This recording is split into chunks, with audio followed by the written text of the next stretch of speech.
All right, guys, you're going to go on a journey with me on this one because I'm going to use a few creative analogies to help make my point on what I'm trying to make. So I'm actually going to be talking about the gym and programming industry, or whatever you call it, people that run gyms, train people, and program. Because a couple things have come up that were on my mind lately about just how I think it can be done wrong or done poorly. And I think we do it well at King William District CrossFit in Metcon, Southtown, but I thought this would be interesting on you guys' side to hear what I talk about so you can kind of compare to as a customer how things get done in this world of fitness. So the first one. All right, guys, so here's the first analogy. If you had a financial advisor and they just declared bankruptcy, I think you would find that concerning. Would you agree? This is someone that's advising you on how to save money and do your finances, and they just declared bankruptcy. Now, maybe this is a person who's just really kind of the do as I say, not as I do kind of teacher. They know how to do it. They just have no self-discipline to do it themselves. On the other side, another negative could be potentially if someone was in the rich parent business, born independent, wealthy, never had any money, never been short of money, never had to balance a budget. That person could learn the job too, but they've never had to do it for themselves. And I think while the job can be done that way, it will never be done at the highest level from that kind of person. It is done at the highest level by those people that are doing it too and practicing what they preach. And that's a big thing for me, is there's that phrase, those who can't do, teach. I believe those who teach should also be able to do, for sure, if they're going to teach well. And when I see trainers that looks very obvious that they don't work out, they don't practice, they're not living the fit, active lifestyle, you'd never know they were a trainer by looking at them.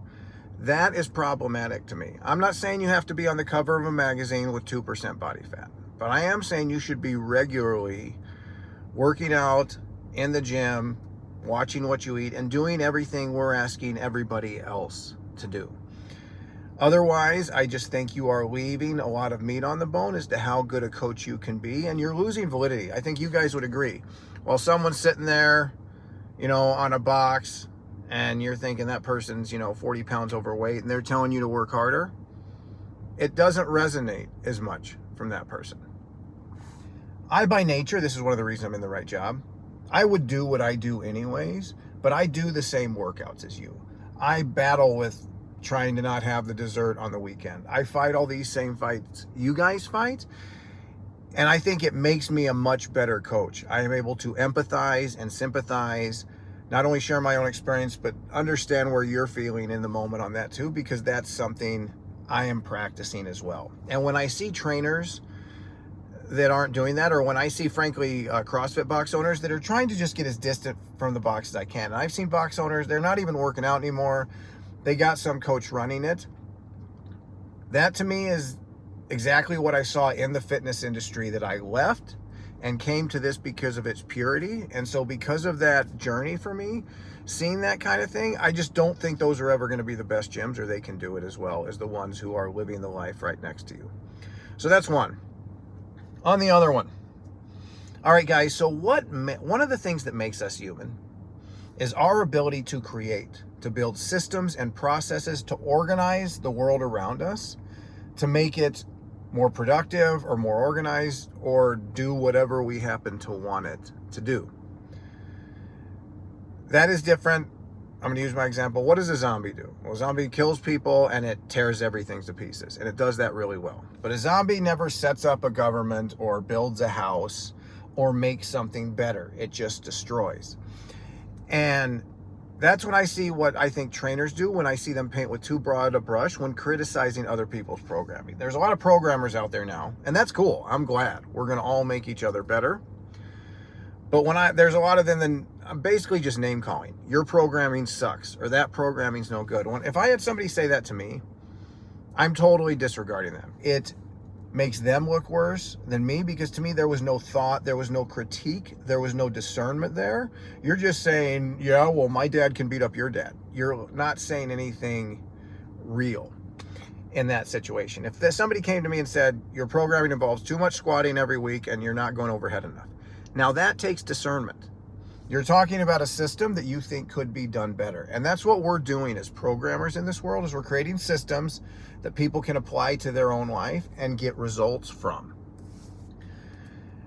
When you're painting with that broad brush, I know you're always thinking emotionally. So I know where you're coming from when it's always and never. Let me give you another example. Janelle and I were at home and she was in the kitchen. You never wash any dishes, which by the way I do. And she's never said that. I think Janelle was quite content with my behavior in the kitchen. You can ask her. But if she was like, you never wash any dishes, I immediately know we're in the emotional stage of this fight. We're not problem solving, because that's a broad statement. If she was like, you always just put your dishes on the counter after dinner and then the food dries on them and it's much harder for me to clean later on. That's a critique. That's discerning. Now we're in the conflict resolution stage of the argument. What if we turn this, what if it's me that's upset? You know what you do? You dress like a hussy when we go out. You're wearing revealing clothing, all this kind of stuff. By the way, I love how Janelle dresses, and I love the fact that she has a nice body. She can show off with it. But if I said something like that, that's a very broad, general statement. You dress like a prostitute. If I was ever like, you know, when we went out the other night and you didn't have any underwear on and your Tinder box was showing, that upset me. Now, I will say I don't think that's ever happened. And again, like, I know Janelle's coming home with me, so I love it when she wears whatever she wants to wear. But if I was saying it that specifically, when you're talking about specifics, now we're in the problem-solving stage. I'm not just name-calling. And so I'm using those analogies because I think you guys get that kind of stuff with an argument, that when I see somebody just say, this programming is garbage, I judge them and not the other person, because I want to see you, how are you correcting and making the system better? How are you improving on it if you think you could improve on it? I'm going to add this to this and this to this. Let me give you another example. Two very different revolutions. The French Revolution, they were pissed off, and what they're pissed off about, it wasn't even the government's fault. They had a bad winter, run out of bread prices went up, and now we're going to kill everybody. They were, as we always kind of joke around, they were building the plane as they flew it. They didn't know the system they wanted to go to. They were just like, we're tearing this all apart. That usually in history never leads to a good result, and it didn't there either. It usually always leads to a dictator taking over, because you tear everything apart, then there's chaos, you don't have any order, and then might makes right, and the most powerful takes over. So it took them a long time to get through Napoleon, who was the dictator after that, to get back on their feet. In the American Revolution, we knew we had a system. The founding fathers had a system they wanted to switch to apart from England. And they had thought this through in detail. Here's how we want to do it that's different from how you do it. So it wasn't just tear it all apart, F Great Britain. There was a lot of F Great Britain going around. But here's how we want to do it different. And we can all argue whether that system was good or not. It did make America, for the last 100 years, clearly the most powerful country in the world. And we're still going off the principles they built, but you can not like it or like it. It was still a system they were putting in place to do something different, and it led directly down a path they were planning on going down. With the French Revolution, they didn't know where the path was going because they hadn't thought that far ahead. They were just pissed. Those are two historical examples to show when you're correcting somebody on something, and when somebody's talking about my programming, if they want to show how they can improve the system, improve the program, you can, you don't need that many reps of that many sets of deadlift. You can go down in each week by 5 sets of deadlift. Now we're talking specifics, and I will nerd out with you all day on that. But when I just see on YouTube, which I use a lot, and I'm talking to you on right now, it just, the name calling, it just seems pointless to me. Like, let's talk about the programming specifics and let's get into minutia, and that's productive. And I would say the same for you guys whenever you're in a fight when your spouse, when you always hear the always and never. We need to get past that stage to the what specifically did I do that set this off, and let's talk about if there's other examples of that, and let's move forward. All right, guys. So those are two of my critiques in the fitness industry. And by the way, guys, I'll just say this. And I've kind of always thought this way, but I don't get, this is a side note, I've never been a terribly jealous guy. I want to keep winning Janelle so that she wants to be with me, not because she has to be. And to me, that's moving from the position of strength, not the position of weakness. If I'm going to keep earning this, and guys, I think most of us, when you're with a good girl, if you're treating her right, you never have anything to worry about.